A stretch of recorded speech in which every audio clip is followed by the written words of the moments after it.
Dear friends, இப்போ நான் சொல்ல போகிறது ஐ கேன்சர். அது கண் புற்றுநோய்னு சொல்லுவாங்கள்ல. இதை பற்றி என்ன, இது எப்படி வருது, இதுக்கு என்ன ட்ரீட்மெண்ட்டு, இது எந்தெந்த இடத்துல வருது, இதனால் என்ன பாதிப்புகள்,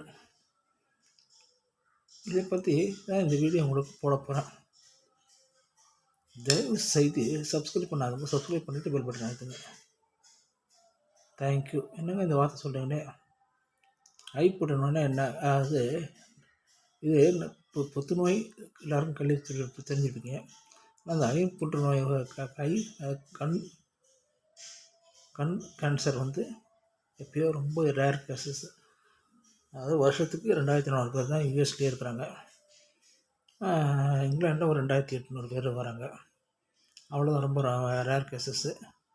இது எப்படி வருது, எங்கெங்கே வருது அப்படின்னும்போது, தோல் உங்களுக்கே தெரியும். கிட்டத்தட்ட 14 கேன்சரை பற்றி போட்டிருக்கிறேன். அது எல்லாத்த பற்றி நீங்கள் கொஞ்சம் பார்த்துக்கிட்டிங்கன்னா கூட உங்களுக்கு எந்த கேன்சர் இருந்தனால், இந்த உங்கள் நண்பர்களுக்கு யாருக்காவது சொந்தங்களுக்கு இருந்தால் கூட என்னன்றதை நீங்கள் தெரிஞ்சுக்கிட்டு அதுக்கு தகுந்த மாதிரி ட்ரீட்மெண்ட்டுக்கு போகலாம். ஓகே, இப்போ பாயிண்ட் வரேன்.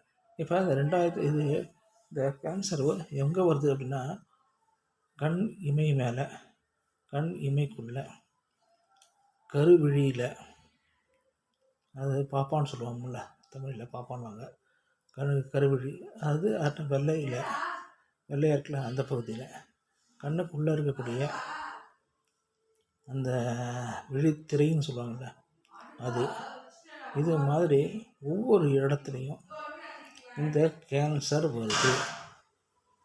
புரியுதுங்களா?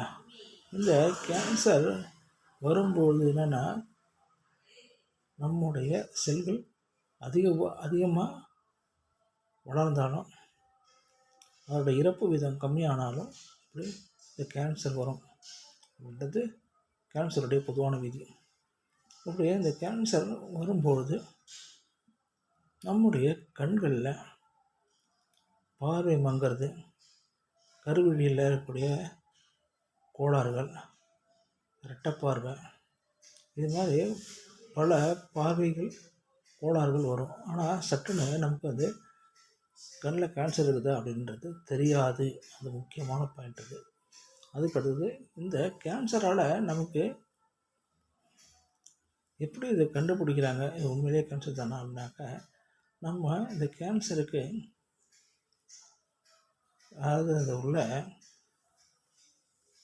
இரத்த நாளங்களுக்குள்ள கலர் உள்ளே விடுவாங்க.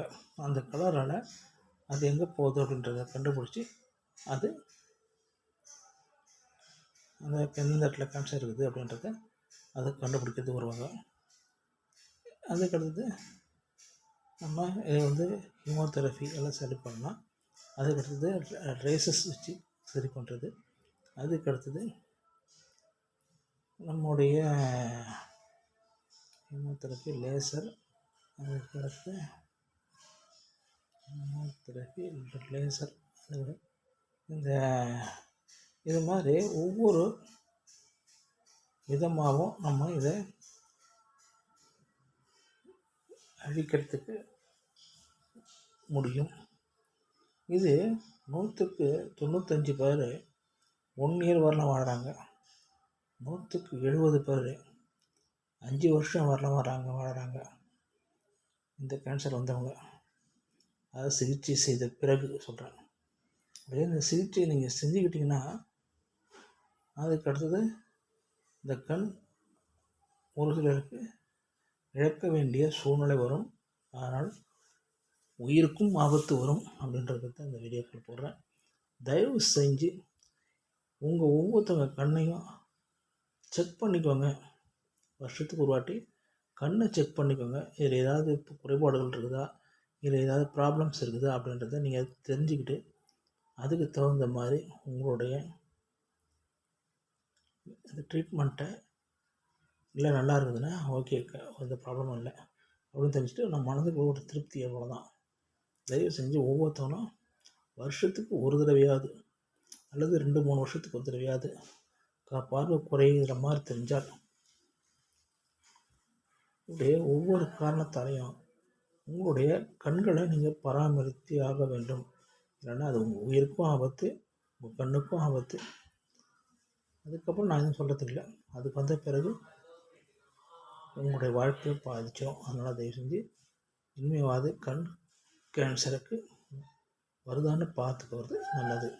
புரியுதுங்களா? இது பிடிச்சதுன்னா லைக் பண்ணுங்கள், கமெண்ட் பண்ணுங்கள். தயவு செய்து சப்ஸ்கிரைப் பண்ணிவிட்டு பெல் பட்டன் அழுத்துங்க.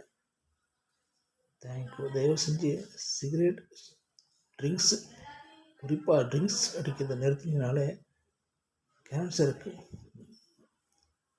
உண்மையான காரணம் இந்த ட்ரிங்க்ஸ் தான். அதனால் தயவு செஞ்சு குடிக்காதீங்க. அதுதான் என்னால் சொல்ல முடியும். தேங்க்யூ.